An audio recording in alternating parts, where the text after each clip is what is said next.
Loud and Quiet presents Midnight Chats.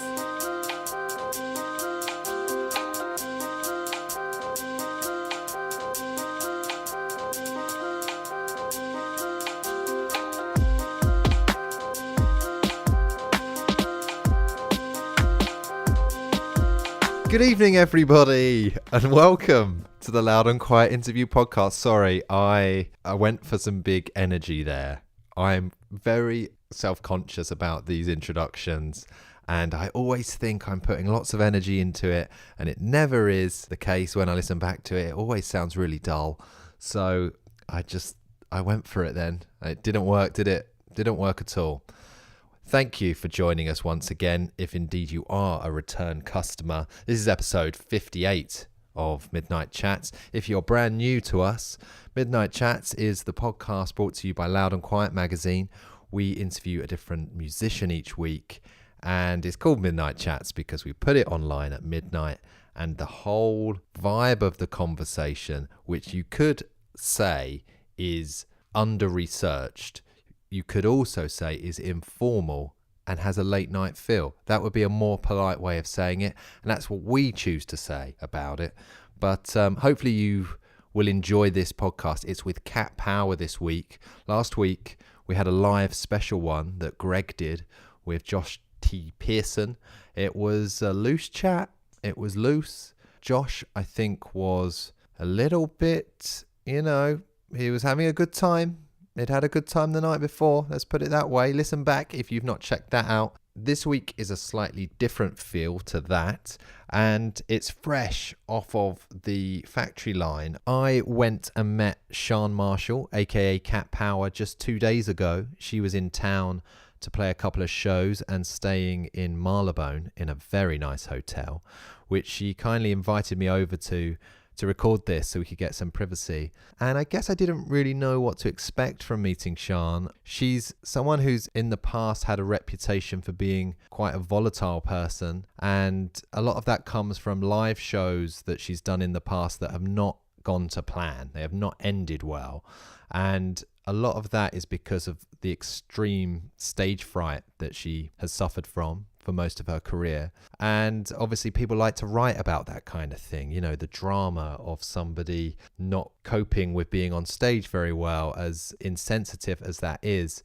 So with that, she has a certain reputation, but when I met her, she couldn't have been further from any preconception like that. She was instantly very funny, very charming, very welcoming.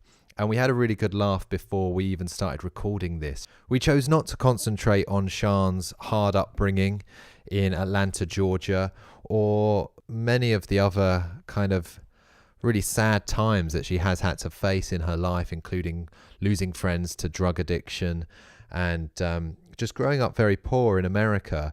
We chose not to do that. That's what most of her interviews kind of inevitably end up landing on.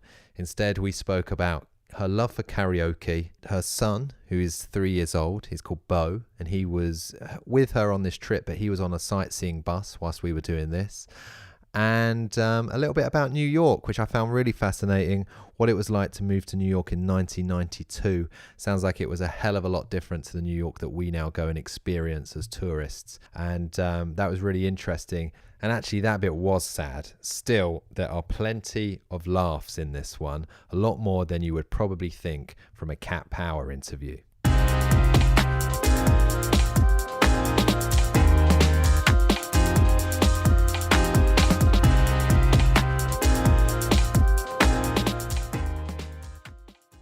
How do you deal with the smoking situation on the plane? Are you okay? I'm not a crazy smoker. It's just if I haven't, when I'm working, I tend to smoke. Okay. But when I'm not working, when I'm at home, I don't smoke. But it's not a problem. Yeah. I actually enjoy not smoking. Okay. Yeah. But I really love smoking too. If I'm, stressed out or. Do you do the vaping thing? I know you just showed me that. I do that little thing that I just showed you when I'm working and I can't smoke in-side, and I need to just kind of take a breather. A little fix. Yeah, a little fix. A little tiny fix. Well, thanks for coming on the podcast. Thank you for having me. Do you listen to podcasts? Are you a podcast fan? of any sort? I'm lucky if I get enough time to put a record on. Yeah. What do you do when you're on a flight, when you're on a long haul flight like you were yesterday? What do you use that time for? That sacred air time where you can't be bothered by people? Usually it's because I have a toddler, 3.5-year-old boy. So usually most of my flight is, making sure he's good, sitting in a seat, that he's eating, that his movie is working. Does he need to pee? Mainly I'm focused on him. Yeah. Is he with you on this trip? He is. He's out on a what do you call it? Those London double-decker tour yeah, bus like things? a sightseeing bus? Yes. Amazing. I know. Has he been to London before? Oh, yeah. This is third, fourth, I can't remember, Okay. actually. He's been to France a bit more, but I don't know why he hasn't been here more. Does he seem Can't to remember. like it? Oh, he knows Harry Potter's from here. Okay. That's all you need to know. It's the only thing worth knowing. He knows Austin Powers is from here. Okay. He knows, who's the other one? There's one very important one, and I can't think of who it is. I think Austin Powers is the important one, isn't it? There's one more, though, that what is it? Harry Potter, Austin Powers. Come on. One more. Is it something? Shrek. Okay. Yeah. There's one more. Peppa Pig? He knows Peppa's British, yeah. Okay. I forgot the other one. Peppa Pig is like crack to children, isn't it? It is. It's great. I've never met a child who is not obsessed with it, like really, really into it. It's so relaxed. I think because it's not like it looks like cutouts, cutouts, so that's really one dimensional. So easy to, to lay your brain on. Yeah. Because it's so simple. Yeah. The colors are. Yeah. They've got like two eyes on the same side of their face. Yeah. I like it. It's quite. Yeah, they don't have to ever move. No. They just move left and right or up or down. Yeah. So you don't do podcasts so much. If I can read, I have a new Haruki Murakami, which I'm trying to read. So I get like a couple pages into that, and then on this flight, and then I fall asleep. But I made the big, very enormous mistake of I don't watch scary films anymore. When I was a kid, of course, that's all I watched. But when I was pregnant, I just couldn't, like, no more scary movies, no more scary nightmares, blah, blah, blah. But I made the very stupid mistake of watching,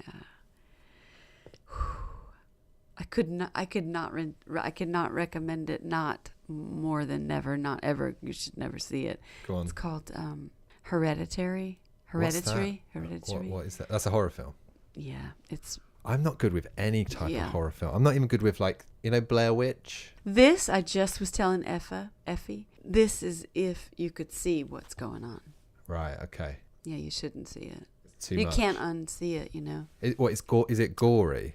No. Or is it? No, it's not gory. It's kind of psychological in your head. It's in your head because it's a mother relationship with the children. So that's psychological anyway. Okay, yeah. And she's losing, life is just sucking all around. Her life is really sucking.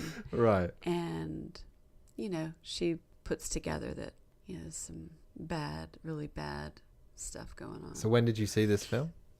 On the plane. Oh, right. You saw it. Okay, I made right. the mistake of, rather than, once he fell asleep, my son, rather than just like, getting in my book, which I was really excited for. I'm going to watch a really horrible film. I mean, it's really good because it's that damaging. Mm. There's things at the end I had to turn it off. So what have you been watching? Otherwise? Yeah, that's not. Peppa Pig. Just Peppa Pig. What and else? the Austin Powers watch much. trilogy. We just got off tour, the first leg of tour, so just like, I haven't really been watching anything at all. It's basically just, like Black Stallion for him and different things, E.T. and different things for him, really. Stand By Me, he really likes. Does he? That's cool. He's only 3. Oh my gosh. So last night, he fell asleep. I couldn't sleep. And he woke up, so I found really quickly he likes Lord of the Rings, which is very bad. Right. We have to have a lot of conversations about that. The Dark Rider and all that stuff. But the end, it was the number 3. It was on, BBC something. It was on TV last night. And it was the very last scene where Gandalf takes Frodo into the boat. Oh, right. Yeah. They're leaving. Yeah. And, I lost a dog of ours. I had 3. One of them passed away in April. And my son, Bo, was with me when that happened. And, had to explain that he had to go away forever, And someone else had to go away forever since Bo's been around too. So he knows about going away forever. And it was the last scene in that movie. And he already knows Lord of the Rings. He already knows the relationship, Gandalf and Samwise. He knows all the relationships there. And he hadn't seen this because others are so violent or whatever. But this one was the last scene where they're saying goodbye and Frodo has to say goodbye. And it's when Gandalf is hugging the other hobbits. And they realize they're never going to see him again. And Bo realized, just without them uttering, like, I'm going away forever, because they don't say it. But Bo could tell that he was really going away forever. He lost it. No. Bawling, screaming, bawling, crying. He was so heartbroken. Like collapsed. We're on the bed and he kind of hunched over and he was just really letting loose. And I just hugged him and I was like, are you sad, sweetie, because Gandalf has to go away forever? Yes, Mama. Oh. And I said, don't worry, because he's going away with Frodo. Watch. They're going together and the elves are going together. And was he okay? He was okay. Just put him back in front of Peppa Pig. I know. You know where you are with that, don't you? Yeah, I know. Moving on. So what are your... Sorry. No, that's all right. What are your interests outside of music? Do you have any hobbies? I used to. I still would like to do that again. I really love like sketching and painting and writing, like on a typewriter, just like writing whatever it is, story, truth, whatever. Turkish coffee, some cigarettes, closed door, open window, and I really miss doing that. And I miss like charcoals and painting and mixing colors and spackling it on and painting it up, and the sort of they're both very trance-like feelings. Usually, I'll play whatever music, turning the record player over and over and over. Your consciousness takes kind of like a timeless position. I feel like people that do that in their life, people that also meditate perhaps, when they do that, when they set some sort of limitless bounds of an hour, 3 hours, I ain't got nothing to do today. I'll just do this for 8 hours or 12 hours or 24 hours or 2 hours or whatever it is. You really kind of enter into this part of your subconsciousness that isn't related to time. You're set free in this strange way. Do you find a similar thing when you're going karaoke? That's funny. Because I know you're a big karaoke fan. Well, the reason I'm a karaoke fan is because my whole life I grew up, loving a bunch of music, bunch of songs since I was a little kid. And when I discovered karaoke in 96. Where did you discover it? At this place that now you can't even go in. It's like frat kids stuff. It was this Korean place. I met with Tim Follion because I just met Tim Follion at a show in New York that I opened up for Liz Fair or whatever. Anyway, I won't get into all this. But and we met for lunch, and around the corner was this bar called Winnie's, and it was a Korean bar, and they had karaoke. I just wanted to get a drink, and we went in, and it was like all Korean, very serious, very serious. These people having a drink, waiting for their turn to sing classic. Was it one of those situations where they're singing to an open room? Oh yeah, it's not just like a bar. It's not a booth. No. I hadn't been to one of those in years after that. Sure. But it informed me. I don't want to say professionalism, but the seriousness. They were singing these traditional, these extremely valuable. Their time was valuable with these songs. Yeah. And I was like, oh, okay, cool. So I asked if they had an English menu, for the songs, and that was my first time. Like, what did you sing?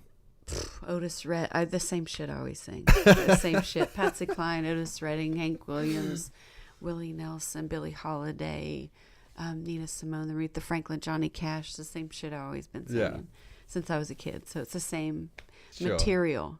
Did you instantly love it? Well, when I was a kid, You know, my dad, I think I was 5. I met my parents when I was around 4.5, because my grandma took me in when I was born. But being raised by her, those formative years, you know, she was a farmer, so we bought our food at the farmer's market. We didn't go to the grocery store and in Georgia. And so a lot of our day or evening, afternoon, was spent like cleaning the vegetables, you know, cleaning the meat, cleaning the chicken, not cleaning, but I'm saying like preparing, cracking the beans, doing the whole thing. And so in that time, she always sing. Right. So whatever song she would sing, I would learn through her singing. Sure. Okay. So, and then on Sundays, you know, or Wednesdays, whatever, we'd go to church. So I was always singing as a little kid with her. Also because the way I'd grown up, different schools, different homes, different people I was living with, different family members, different things. Always traveling around as a kid, very unsettled child life or whatever. Never, you know, one place. Was always moving around a lot.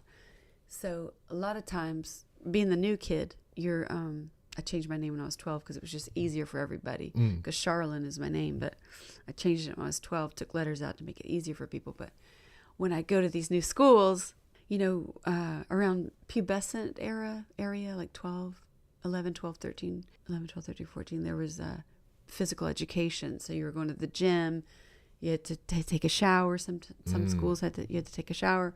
Some girls had bras, some didn't, and I didn't know anybody, and I was always a stranger, very poor. So I got made fun of because of my clothes and things like this. So I was internalized everything.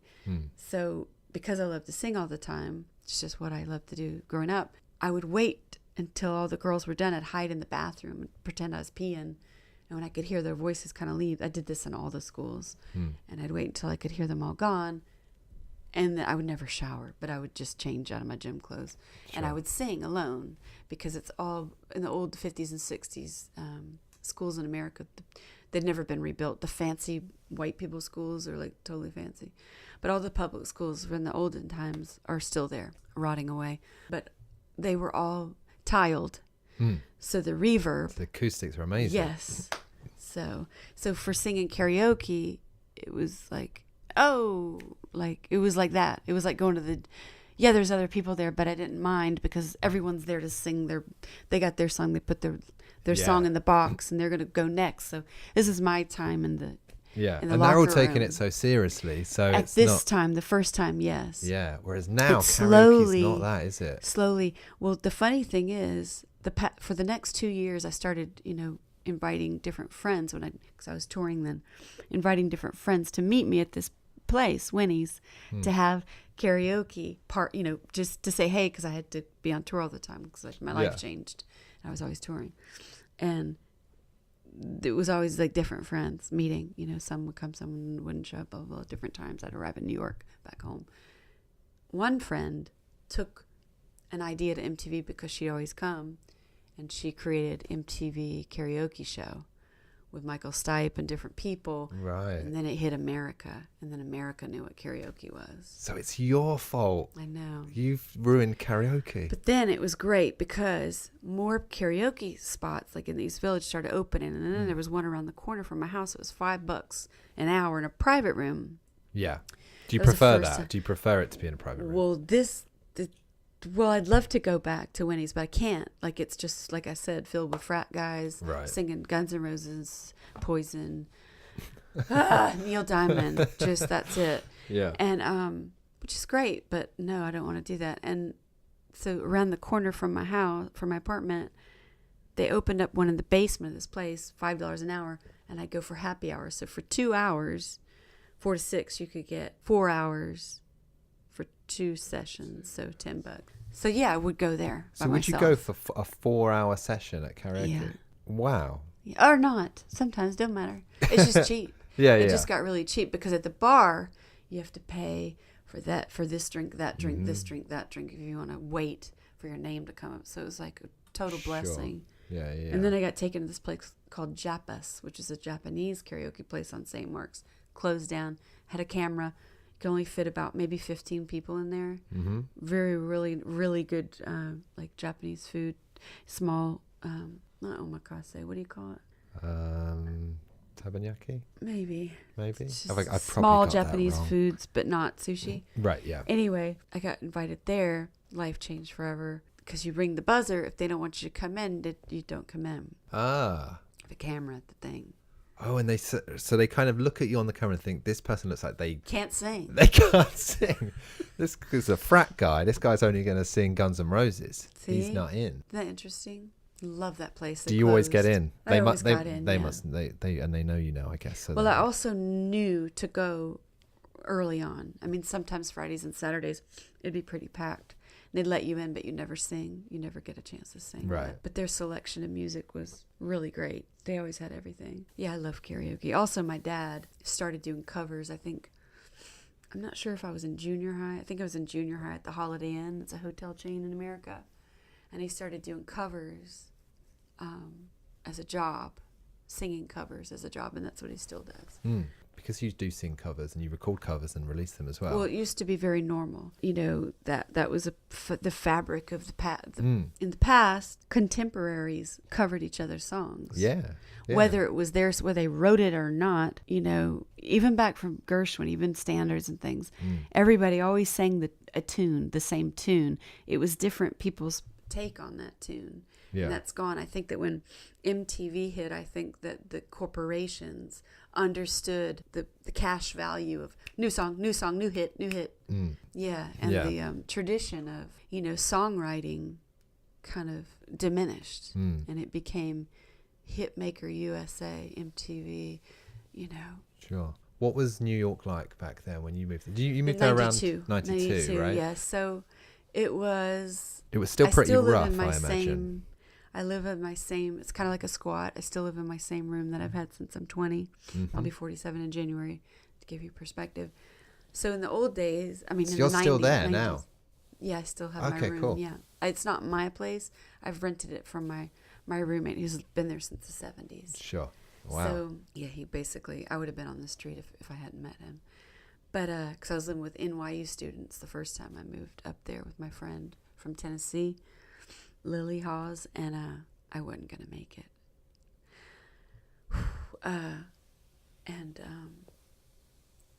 So thankfully he let me took me in, let me live in his spare bedroom.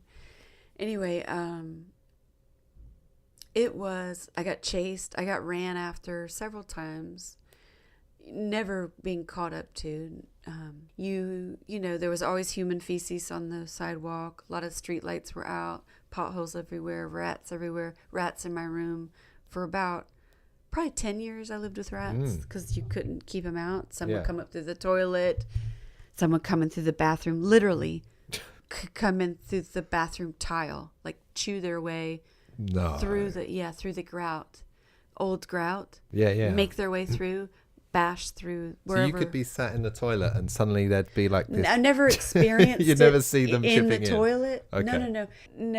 No, you just knew that's where they were getting in because you'd see like there's suddenly be a hole. There's a hole there, and then you'd notice like where the piping was.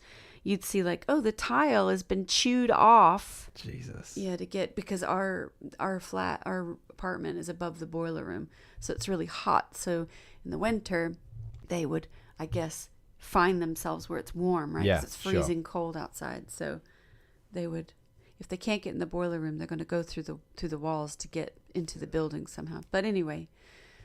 What part of town is this? East Village. This is in East Village. Yeah.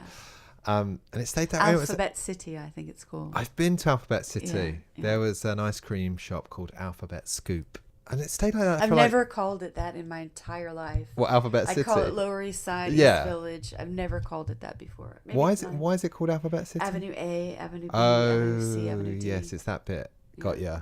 And because it started to clean up around... Giuliani. Yeah, so that's like 2000, 99, 2000. Yeah, 99, yeah, 98. Yeah, that's when he passed. Basically, my neighborhood when I was there was Dominican.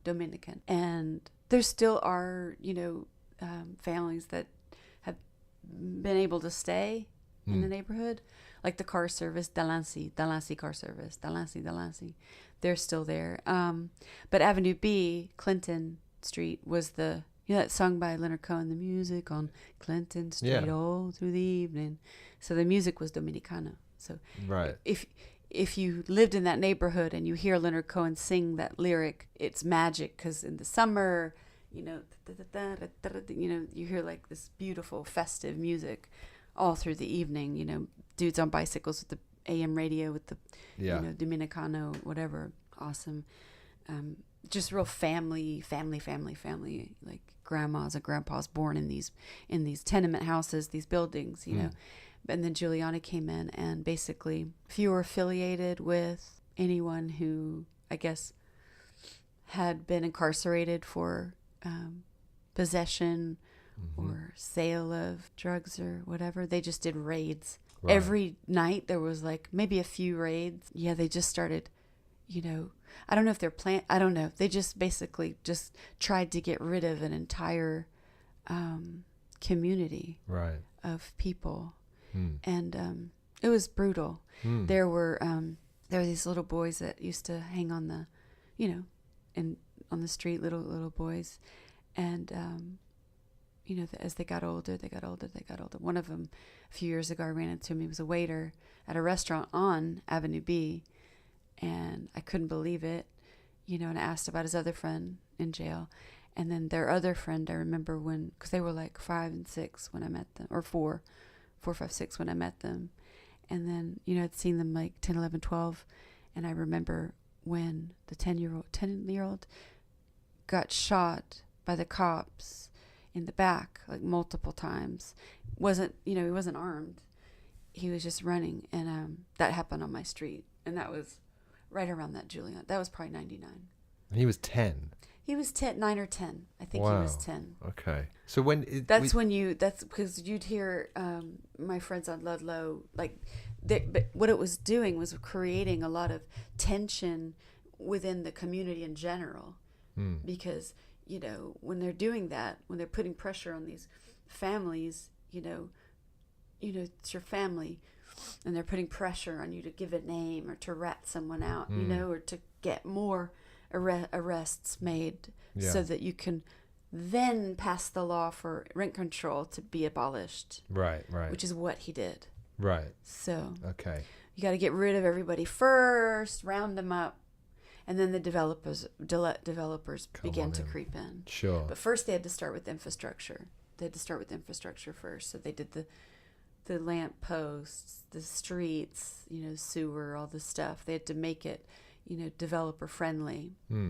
Is he loved by New Yorkers or hated by New Yorkers now? Is he considered a hero or a villain?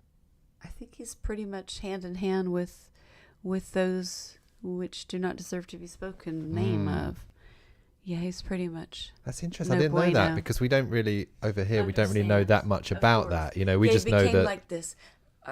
He became this like, you know, he was perfectly strategically inserted during the Twin Towers. You know. Yeah. The golden. I won't even get into it. Yeah. So what is that when you left New York the first time, when you went to Portland? Was that around I went to then? Portland. No, that was earlier. That was when I left New York, took my friend from Atlanta had sold me his Volkswagen bus, and he was living up in Brooklyn. It was actually a late friend of mine who had sold it to him, the drummer from Dirt, drummer from Seersucker, the drummer from Opal Fox Quartet. His name was Alan Page.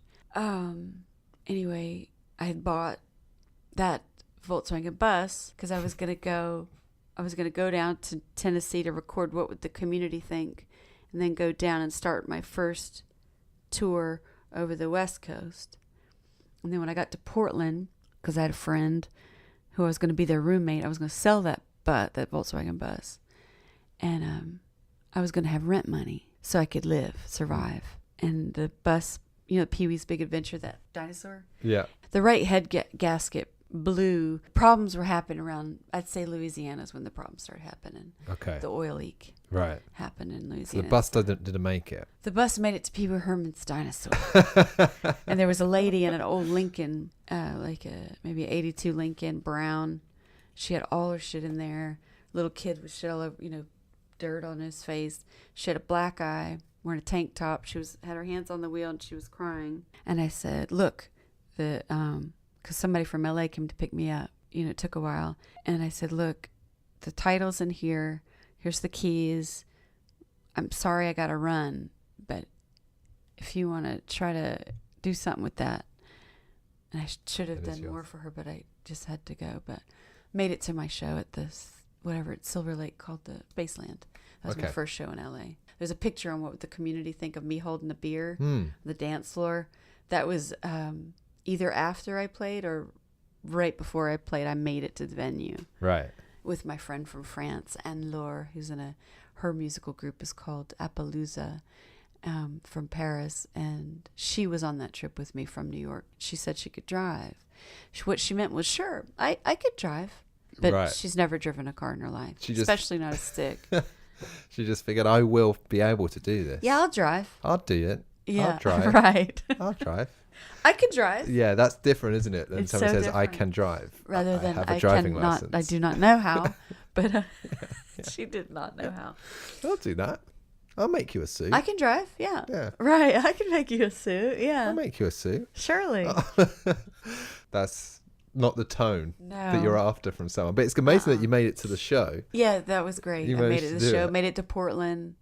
That was the last show. And then, I didn't have any money, went on a million, job interview type things, didn't have a 10th grade education. So that's why it was difficult in New York.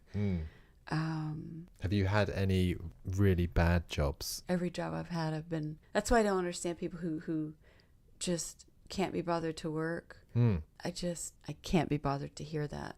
Yeah. I just, have always been, doesn't matter if I'm cleaning houses or nanny or whatever I'm doing. I've always had mopping floors, whatever it is that I've had to do, without taking my clothes off. I've been so, so thankful, Yeah. Yeah. to take care of myself. Do you live in Miami now? I do. I moved there in 2002 or 2003. Okay, quite a while ago. For some reason I had because in I my have mind. my little room in New York, right? But my best friend from high school in Atlanta, she moved to Miami to go to university. I moved to New York to get away from the heroin in Atlanta at the time. Right. Little did I know, the best place you could go. You can get it there as well. Exactly, for a 10th of the price. Right. And full potency, because I hadn't been chopped up yet and sent down south. But little did I know that it was even more gruesome in New York. But Miami, I left, so I'd visit her all the time when she has 3 kids, but her eldest is about to graduate college. So when she was a baby, my goddaughter, I would go visit her in Miami. And after years of visiting her in Miami, I was like, fuck this, I should just move here. Costs good money to take a flight home from tour or drive home from tour and then take a flight to Miami.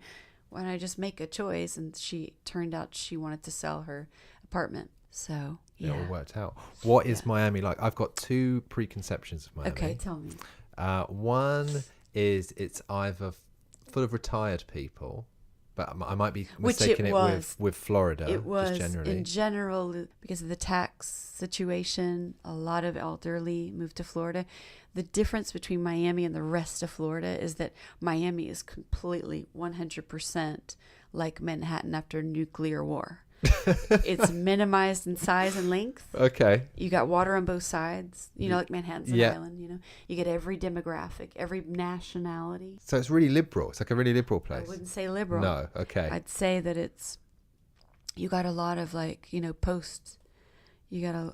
post Cold War Cubans, turn Republican, anti, not into Castro. You've got a lot of so it's Miami's a blue city, liberal, but you've got a lot of, Florida's as red as they come. It's tricky. My other preconception about Florida always lies, basically. I could put it to you that way. Right. Okay. Bush never won either of those elections because Florida said he did. Yes, yeah. It's lie central. Right, okay. Is that a weird place to live? Well, you think about all those retired people. People that retire can retire. They're part of a system. People that are ingrained in the system, they want to keep that system together. Yeah, of course. So they all live in that state. Sorry. Right. Okay. They live They everywhere. all get there. Arizona. Yeah.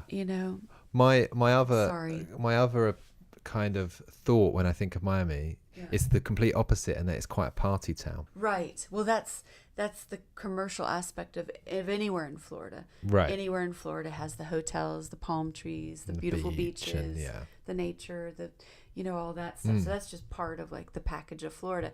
But because Miami has maybe that so close to South America, international airport, you've got people from all over the place. I think that it has like this, it's not attached to the rest of America if you go, and I think, maybe it's changed since I moved there, but I feel like if you go 45 minutes north, you really leave South America. You leave Manhattan.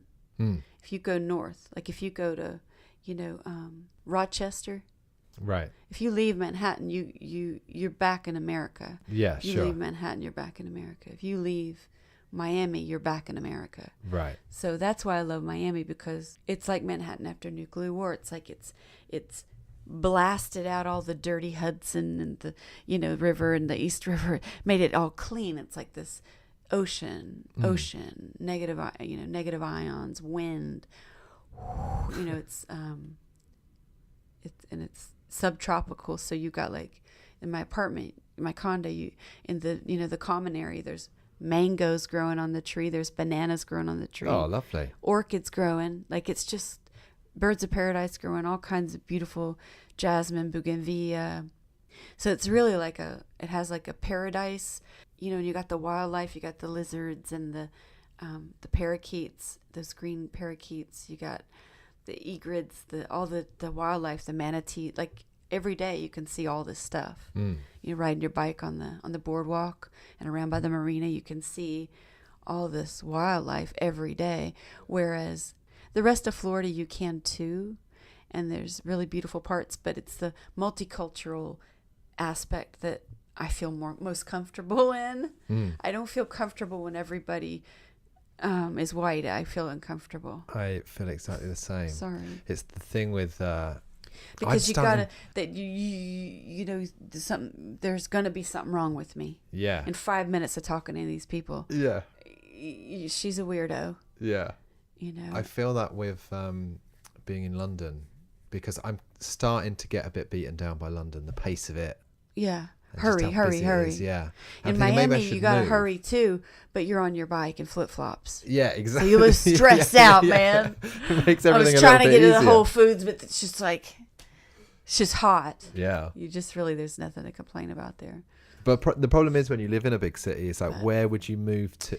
Where do you move are to? hitting there, so it's getting worse and worse, like it is everywhere. So where would I move? Like, I love I love Africa in general. I've only been to the north and the south, but I love Australia. In outside of big cities, I love the nature. I love expansive nature places that have like a sort of a dry or tropical climate. I love. I'd have no idea where I'd move. You've got a very good British accent. I do. Thank you. Are you sure? Have I gone to Australia? I think you're going towards going Australia. To Australia. But is it that? Got to do that there? Yeah. No. Back from Australia, going into London. Say in a British accent. Raspberry Ripple. Why did you come up with that word of all words? That's a great word. Is that a good one? Good word. Raspberry Ripple.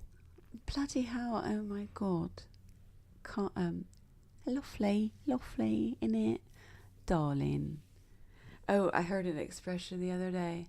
This guy from Atlanta said, "Seen more meat on the end of a butcher's pencil." Oh yeah, that's a British thing. Love it. Was this guy a British guy who said that? Excuse me, you've seen more meat on a butcher's pencil? Yeah, that's right. Yeah, it's an old saying in England. It's an English saying. Oh, it's an English saying? Does that mean someone's fat or skinny? It means skinny, right? Yeah.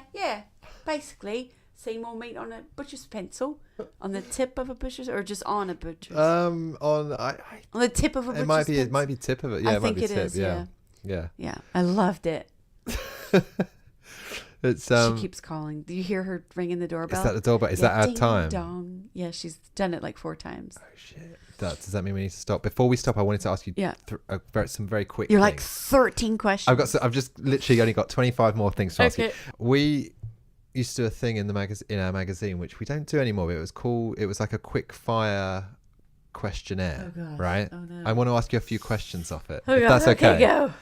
Who would play you in a film of your life? Who would Stella you like? Schnabel. Who's that? I didn't know that. Stella Schnabel? Yeah. Julian Schnabel's daughter. Okay. No, we'll just move on. We've not got time for this. Or the girl from To Kill a Mockingbird. If you could only eat one food for the rest of your life, what would it be? Oh my gosh. Oh man, that's a bummer. Yeah. It's shit, isn't it? It's a shit situation. I think of corn because you can make shit out of it. That's I think good. of potatoes, you can make shit out of it. Bread, you can make shit out of it. But you can't have anything else to eat. No, you've just got this one thing. Oh my gosh, oh my gosh, oh my gosh. Give me one moment. I guess avocado. I'd live a long time, I guess. Ugh. Who wants to eat that for the rest of my life? It's very fashionable right now. I mean, well, thank everyone's goodness. into it. Superfood. Yeah. Right. The film you can quote the most of. Raising Arizona. Okay, that's a good one. Yeah. I asked Mac DeMarco that question. And it was Austin Powers, funnily enough. Really? talking Mac about- DeMarco? Yeah. Sorry. Yeah. You bring me that taller high. They got more than they can handle. I love him so much. I'll be taking these Huggies. Okay, what do you think is people's biggest misconception about you? That's quite a serious one. Yeah, just that I'm crazy. That's like the biggest one. Yeah. You don't Because seem crazy to me. Well, when I was younger, I internalized a lot. And I think people who are shy that internalize a lot, The problem is if for you're... a reason, Yeah. for good reason, they've learned that they can't trust people. I think that there's a reason that, my behavior didn't suit others because most people have always been part of a clique or a thing, yeah. a group of a neighborhood or a family unit. So they assure themselves with their type of behavior they hang out with. So, and the problem is if you're on your own, if you're shy, a lot of the time people think that's considered rude. Some people think that mistake shyness for rudeness. Maybe in England. Sometimes. Yeah, maybe that's a British in America you're a target. Oh right, okay. Yeah, especially if you're a female musician. Yeah, I can by imagine. yourself. Mm-hmm. Okay, final one because Yeah. the doorbell just rang again. Yes. What is your hidden talent? God, which one? Have you got multiple? I used to be really good at like embroidery. What do you call it? Yeah, like cross stitching. Yeah, cross stitching and knitting. Okay. And basketball. You can check out on Manhattan Video. Mm-hmm. There's a part where you'll see that I do alley-oop from behind. Mm-hmm. And it goes in. Yeah. But that was the second shot because the first one he didn't get. Right. So we did 2 shots of it and I got it in both times. But I used to love basketball, but I'm not very good anymore. After I had a baby, my body it's sort of not connected together anymore. Okay. But what's another talent? Secret hidden talent? I can imitate most anybody. A lot of people. Great at British accents. Well, if I have 5 more minutes or something, I could imitate you, even with like songs and stuff. Okay. It's not hidden from my friends. My friends know. I can make really good meals out of leftovers, and you'll think that like it's from like a recipe. It's a good talent. And then what else? What else? Oh my gosh, that's all. Hidden talent. They're gonna kick the door in, aren't they? I If we know. don't open it. So I we would probably love to should end. see that. All right. Thank you very much. Thank you. Goodbye, guys. Midnight Chats is a loud and quiet podcast. Production by Emma Snook. Music courtesy of Gold Panda. Search Midnight Chats on iTunes for more episodes and to subscribe. For more information, visit loudandquiet.com.